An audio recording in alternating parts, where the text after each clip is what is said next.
I hope sincerely that you don't take for granted the level of skill that God has blessed us with Karen, because it's just off the charts. And I know it's not a banjo, but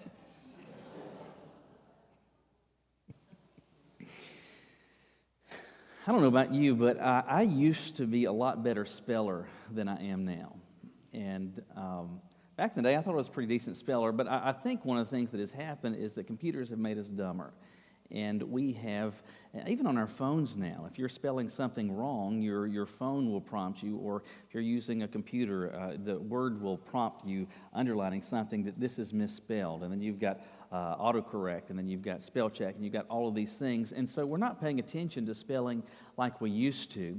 But, and to the extent that they're paying attention to it in school these days, I'm not really sure. I remember as a kid, in elementary school in particular, you would have specific time dedicated. You actually had a spelling book and lists and all these stuff. You had tests, all kinds of stuff relative to spelling. And one of the things that was true at our school, maybe it was true at yours, is that we had a spelling bee. And in each class, you would have a spelling competition within your class. And then those from each class would compete at a grade level competition. Then it would be like a school spelling bee champion that would go on to the district level, and then to the state, and then potentially on to the national level. And I had such great aspirations for this. I think when I grew up, I wanted to be a really good speller. Anyway, but at this point, I remember participating in some of these spelling bees, and there were a few times that I won, like for my class, or that type of thing, but I never got beyond that. But in my mind, I imagined what it would be like to be at the National Spelling Bee, and it's kind of like when a horse wins one of these big derby races, and they put this big wreath around their neck, and just throwing all these letters at me because of my great skill. Anyway, but I wasn't that great of a speller, especially if you've ever watched the National Spelling Bee. That's a different thing altogether. And if you've never watched that, this afternoon you ought to go onto YouTube and just look up a little bit of the Scripps National Spelling Bee. And it is amazing. For one thing, why are they even spelling these words? We never use these words, but they exist somehow, somewhere. And these kids, it's amazing. They've learned to spell this. But you've got these kids from all across the country that are competing in this spelling bee. And sometimes, it's like anything else, you start off kind of easy. So the earlier rounds, they have simpler words, shorter words, easier spelling. And a lot of these kids, some of these are kind of toss-ups. And so they'll throw a word out there, and so the kid goes to the microphone, they hear the word, they say the word, repeating it back to the judge. They spell it, they repeat it back, and then, okay, they're right, everybody claps, goes on to the next person. If somebody misses, obviously, as the rounds go by, you get fewer and fewer kids, and the words get increasingly more and more difficult. And as the words get more difficult, one of the things that you'll see is that the kids begin to ask for a number of legal helps. And so, for example, a word could be given by the judge. The student may repeat it, and then they may say, "Are there any alternate pronunciations?" And so the judge will say whether there are or there aren't, and give them if there are some options. Sometimes they may even say, "Can you tell me the origin of the word?" So, for example, if it is of Latin origin, that might perhaps cue a child that Latin phrases are more spelled this particular sound with these particular letters, and that's kind of a clue. But then sometimes what they'll do is to ask for the definition of the word. I mean, so the judge has just said a word that's roughly this long, and the kid will say, "Hey, can you tell me, or can you define the word for me?" And every time I see that, I'm thinking, that is a delay tactic. That's all that is. It's legal. You can do that. But I don't think at all that they're paying attention to the definition of the word. I think they're in their mind, because having the meaning of the word doesn't help them. Having the meaning of the word, I don't think, I could be completely wrong, having the meaning of the word, I don't think assists them in any particular way. It is the case that sometimes having or knowing the meaning of something is not altogether a great help. You say, what are you saying? Let me explain it this way.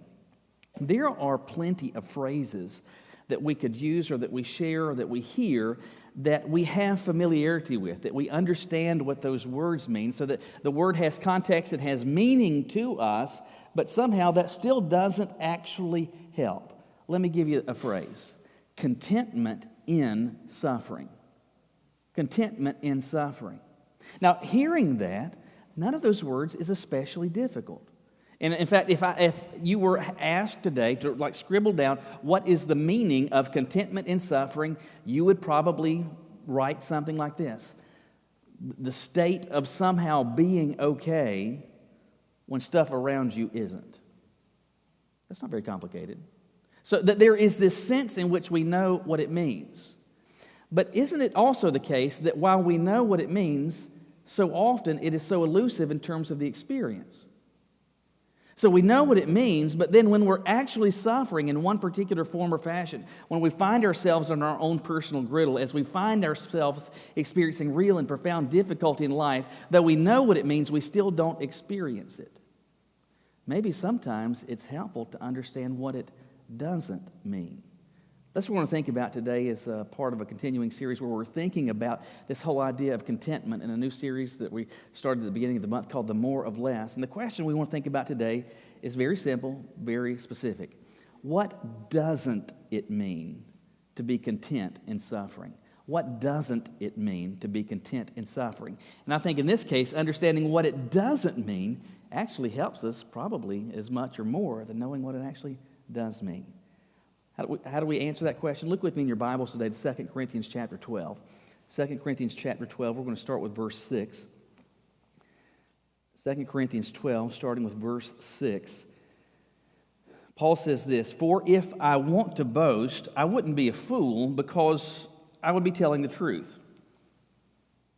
Some of you guys might have used that as a dating line back in the days.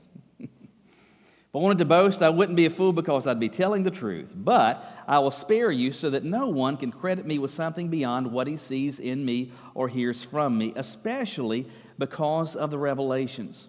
Therefore, so that I would not exalt myself, a thorn in the flesh was given to me, a messenger of Satan to torment or to buffet me, so that I would not exalt myself. Some of your Bibles may say, so that I might not be exalted beyond measure. Concerning this, I pleaded with the Lord 3 times that it would leave me. But he said, God said, my grace is sufficient for you, for my power is perfected in weakness. Therefore, I will most gladly boast all the more about my weaknesses, so that Christ's power may reside in me. So I take pleasure in weaknesses, insults, hardships, persecutions, and in difficulties for the sake of Christ. For when I am weak, then I am strong. What Paul is saying here, I really believe, helps us in a positively negative way. And by that I mean it helps us answer the question, what doesn't it mean to be content in suffering? I think based on what God used Paul to say here, the first thing that it doesn't mean is this: it doesn't mean that you are numb. It does not mean that you are numb. Now, this particular passage that we just read has some context, some larger context that begins back in verse 1. And if you were to skip back to verse 1, he says, boasting is necessary, it is not profitable, but I will move on to visions and revelations. I know a man who was caught up in the third heaven 14 years ago. Whether he was in the body or out of the body, I don't know, God knows. But he said this, it was caught up in verse 4 to paradise and heard inexpressible words which a human being is not allowed to speak. All right, so Paul, and we can't say with certainty, but it seems, and context seems to bear this out, and I think we can say with reasonable certainty, Paul is describing an experience that he had. He's kind of referring to himself here in third person. To say 14 years ago, I had this experience where God granted me this ability. He gave me this vision where I was able to catch a glimpse of the sights and the sounds of heaven. I was able to see stuff that I could not have imagined. I was able to hear things that I couldn't have dreamt of. And it was an amazing, wonderful gift. Now, Paul says about all of that, he says, I'm not here to brag in verse 6. I'm not boasting about it. In fact, if I were just to talk about it, I'm not boasting. I'm just telling you the truth. This stuff happened. And he says, but I'm going to spare you any of that so that no one, I don't want to be credited with something beyond what he sees or hears from me. So I'm not trying to make up, or I don't want you to hear words from other people. This is what my experience is. But I don't want you to think any more of me because of this extraordinary revelation. But, he says in verse 7, so that I would not exalt myself, a thorn in the flesh was given, a messenger of Satan to torment me, so that I would not exalt myself. All right, so when he says in verse 7, he says that I experienced this thorn in the flesh, what is it that he's talking about? The simple truth is that we don't know, and we cannot answer that question with certainty. Was it something more physical in nature? I mean, there are some other instances where Paul mentions this, and it seems, in my personal opinion, is that whatever it is that he was experiencing resulted in some physical pain, some lingering discomfort, so that Paul would wake up in the morning and this would be on his mind, so that he would go to bed at night and this displeasure, this discomfort would be on his mind throughout the day. It's not that he would continually stop because of this, but it never went away. And if you have experienced a pain of some sort in your life, whether it's person or it's physical, what do you want? You want it to go away, right? I mean, I've been having some issues lately with my back and my neck, and if there's anything that I want it to go away. We don't like pain. We don't like discomfort. We don't like experiencing any of these things in any measure whatsoever. And so if we are experiencing them, we want them to go away. And Paul says, I asked God, not once, not twice, but 3 times, I prayed, God, would you cause whatever this is to go away? And the answer I heard was no. All right, so keep in mind who it is that's saying this. Paul is, at this point, and still remains in 2022, the greatest missionary in the history of the Christian church. Beyond that, every one of us that is outside the area of Israel and the Palestinian area that we know today, that's a follower of Jesus, in many ways, in fact, in very clear ways, we're standing on Paul's shoulders because of the influence that God led him to have in terms of planting churches and taking the gospel message beyond that area. Personally, he was an educated man. He was passionate about his service for the Lord. He was apparently a gifted communicator and was especially gifted at coming alongside people and discipling them and preparing them to do the work and to serve the Lord in ways that God could use to really count. Beyond that, he was a guy that experienced these visions of heaven where he was able to capture a glimpse of, to see things and hear things that we only can dream about. If that weren't enough, God was still in the process of using him to write, at this point, half of the New Testament. I mean, 13 of the books of the New Testament are penned as God, through the Holy Spirit, spoke and wrote through Paul. If there's anybody that had some accomplishments, and if there's anybody that reasonably could have had a big head and said, kind of, look at what I've done, I mean, honestly, it could have been Paul. I mean, his resume was pretty stinking impressive, wasn't it? I mean, these are all amazing, true facts about him. All of these are not things that you have to embellish or you have to nuance or you have to state it. I mean, just as it is, these are amazingly positive things, amazing accomplishments. And he said, so that I would not get a big head, so that I would not get exalted beyond measure, so that I wouldn't make too much of myself, God brought this difficulty into my life. God brought this suffering into my life. And concerning this, he says, 3 times I asked God to take it away. 3 times I asked him to take this difficulty from me, and he didn't.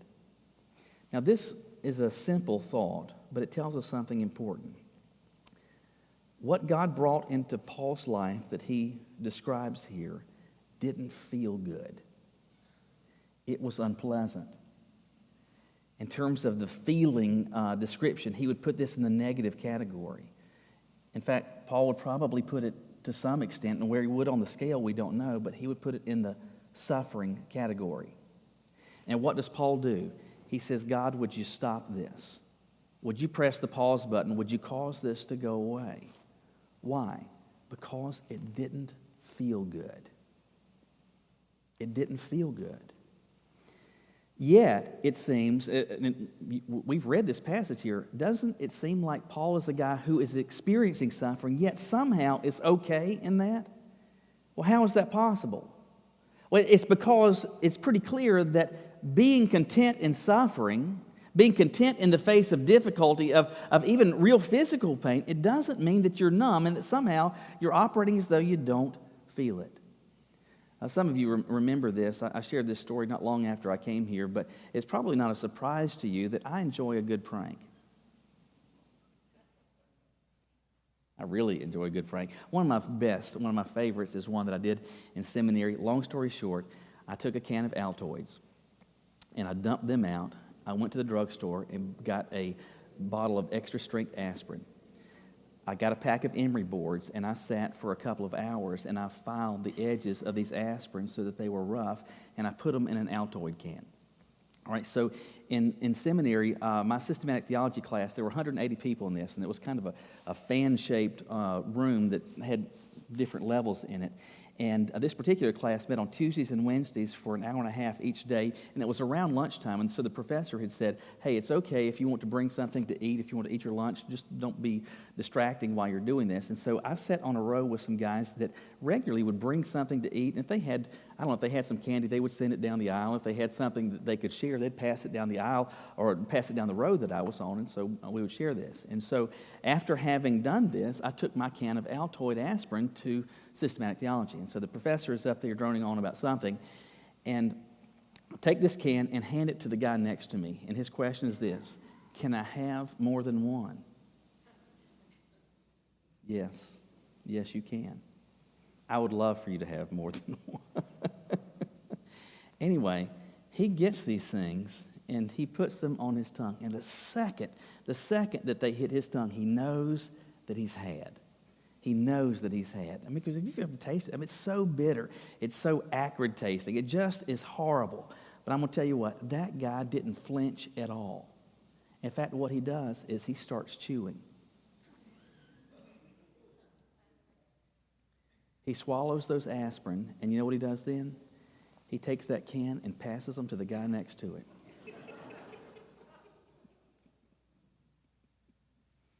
As a quick aside, this is no joke. Billy Graham's grandson was in our class. He sat right in front of us. That guy got it. The second hit his tongue, he spit it out and hit Billy Graham's grandson in the back. Anyway, but the guy beside me, though, he puts this in his mouth, he chews them up, and he doesn't make a face at all. He acts as though this is not a problem. He wasn't going to give us the satisfaction of indicating that there was some difficulty with this, that we'd really gotten him, that he was had. He wasn't going to do that. He was going to operate as though this had no effect on him, even though it was actually terrible. Somewhere along the way, I think we have drunk some nonsense Kool-Aid from some people that weren't shooting straight with us. And not shooting straight with us on a couple of different levels. First of all, understand that even as a follower of Christ, you are going to experience difficulty. Let me just remind you, Jesus was not whistling Dixie when he said, in this world you will have trouble. You're going to have trouble in this world as a person. In fact, the volume of that trouble is going to be turned up because you're connected with, because you're a follower of Christ. And if you think because you're a follower of Jesus that you're not going to ever have to watch someone dear to you take their last breath, you're mistaken. If you think that somehow cancer is going to never be said by a doctor looking at someone in your family or maybe even you, you're mistaken. If you think that no one is ever going to say to you, I'm sorry, but we're having to downsize and your position has been eliminated, that somehow because of your commitment to Christ that's not going to happen to you, I'm telling you, you are woefully, woefully mistaken. And in a whole variety of different ways, you are going to experience difficulty. You're going to experience what can be characterized as suffering, whether that comes directly because God did something or does something in your life like he did in Paul, or just because the circumstances of life bring these things to bear. But what I want you to understand is this, you're going to experience it, and being content in it does not mean that you have to tell yourself, no, this is not bad. You sit there and chew those aspirin. You don't grimace. Oh, that was delicious. Could I have some more, please? And it's likely you have been around, I have been around some people that seem to operate that way. I mean, they lose someone that's the dearest on earth to them, and they just got a smile on their face, and you're like, what's the matter with you? Do you not feel any sadness? What's the matter with you? I don't get this. And I think somehow we have been deluded into thinking something that is not true. As a follower of Jesus, you are going to experience difficulty. You're going to experience what you will put in the category of suffering and discomfort. And as you experience that, it's going to be okay to say, this doesn't feel good. And being content in the face of suffering doesn't mean that you're numb and you have no feelings. After all, Paul, the greatest missionary in the history of the Christian church, the guy that wrote half the New Testament, the guy on whose shoulders every single one of us outside the area of Israel is standing on today, he experienced suffering. And what did he describe it as? As having a thorn in the flesh, and he asked God to stop it. That says to me, hopefully it says to you, Paul had feelings. This felt bad. And if it was true for Paul, why in the world wouldn't it be true for me? Why wouldn't it be true for you? Understand, Jesus was telling the truth when he said, you're going to have trouble. And experiencing contentment in the face of that trouble doesn't mean that you're numb, but it also doesn't mean something else. It doesn't mean that you have what you need. It doesn't mean that you have what you need. And you say, well, what are you talking about there? All right, so pay attention to what he says. He says, I got this thorn in the flesh, whatever it was. He says, it's a messenger of Satan to buffet, to torment me so that I would not exalt myself. And then he says, concerning this, I pleaded with God 3 times, please take this from me. I really believe the first time that Paul prayed that God would do something about this, I really think Paul thought, okay, God's probably going to do something about it. And when something didn't happen the first time and he begins to pray the second time about that, I really think Paul probably thought, okay, God's going to somehow give me some relief. This is going to soon be over. When that didn't happen the third time, he's probably thinking, well, maybe 3 times a charm. This third time, he's going to know that I'm serious and that I really don't like this, and he's going to stop this, and I'm going to feel so much better here before long. But 3 times he asked, and 3 times the answer was denied. And what he got in response was this: my grace is sufficient for you. My power is perfected in weakness. Likely, if Paul was being honest, this is not the preferred answer. I mean, what was Paul's preferred answer? He wanted it to stop. He's saying, God, could you relieve me from this? This thorn in the flesh, could you pull it out? Whatever this is, can you cause this to stop? And God says, no. And every single time he says, my grace is sufficient. My grace is sufficient. My grace is sufficient because, he says, my power is perfected in weakness. Now, it's interesting, the word that is used there is perfected. Likely you're aware of this, that repeatedly the New Testament uses this term, and consistently it means to complete, to make whole. It's interesting, this is the exact same word that Jesus utters from the cross. Last thing that Jesus says is what? It is finished. That's the word.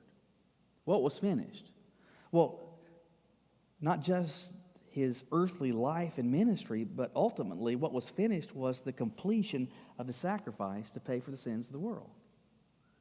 And as Jesus has rendered fully that sacrifice, he says it's done, it's complete, it's whole. God says here to Paul, my grace is sufficient for you because my power is made whole,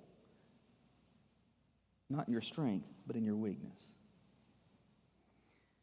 What does it mean that God's grace was sufficient for him? It would help us to know what the specific challenge was that Paul was experiencing, but we just don't know. So I can't give you in any detail at all what the specific demonstrations of God's grace were in Paul's circumstance. But I do know this.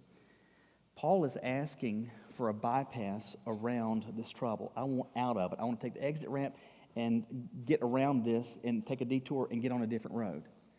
And God's answer was, I'm not going to grant you the ability to go around this, but I'm going to grant you the ability to successfully go through this. And everything that you need, I'm going to supply it. You see what I'm trying to say? Paul, on his own, did not have what he needed to get through this. He just didn't. And too many times I think we have been affected by our culture that is constantly giving us this pseudo-psychology nonsense stuff that, oh, you are okay just as you are, and you have everything that you need, and you just gotta speak positively and think positively, and it's all a matter of thinking and attitude and all this dribble-drabble nonsense. You and I need to understand, even as followers of Jesus, that we are broken people and we don't have everything that we need. We just don't. And as followers of Jesus, the difficulty that I may experience, the difficulty that you experience, you're likely not going to have every tool in your belt at your disposal to be able to fix this on your own. And so God's response to Paul was this: I'm going to give you what you need to get through this because you don't have what you need to get through this. Experiencing contentment in the face of suffering doesn't mean that it's just, well, everything's there and you just have to pick yourself up by your bootstraps and just put a smile on your face and you're just going to feel better. God's saying, I'm not going to do that. What I'm going to do is I'm going to give you the grace, whatever is necessary, so that somehow you can be okay in the midst of everything that isn't. August marked 83 years since The Wizard of Oz was released on TV. In the theaters. It wasn't technically, a lot of times I think people think it was the first movie to show color. It was one of the earliest movies to show color, and for many it was the first time they'd ever seen anything on a screen that wasn't black and white, so that was pretty significant. But the other thing is that it was a long movie, and it's a great story, right? Some of you can remember what it was like seeing The Wizard of Oz for the first time. Some of you might have seen it in a theater as a child. Maybe you saw it on TV. For me, my experience is always watching it on TV. In fact, when I think about The Wizard of Oz, I think about the first time I ever saw it clearly. You say, what are you talking about? Well, and all of our youth they're headed back at this very moment from the retreat, but they will not, and my children will not understand the joys of being a human remote control. And some of you know what I'm talking about. For one thing, that meant that if the TV volume needed to be up, that's why you had children, right? And so that you could have them turn the TV up. If you needed to change the channel, they could turn the channel for you. But more than that, if you didn't have one of those antennas up on your roof, you had some rabbit ears. And what did you need kids to do? Go up there and hold that. Could you adjust the aluminum foil on the end of that? And do you remember this? Like, so long as, like, you were holding it, the picture was clear. And then you let go, snow.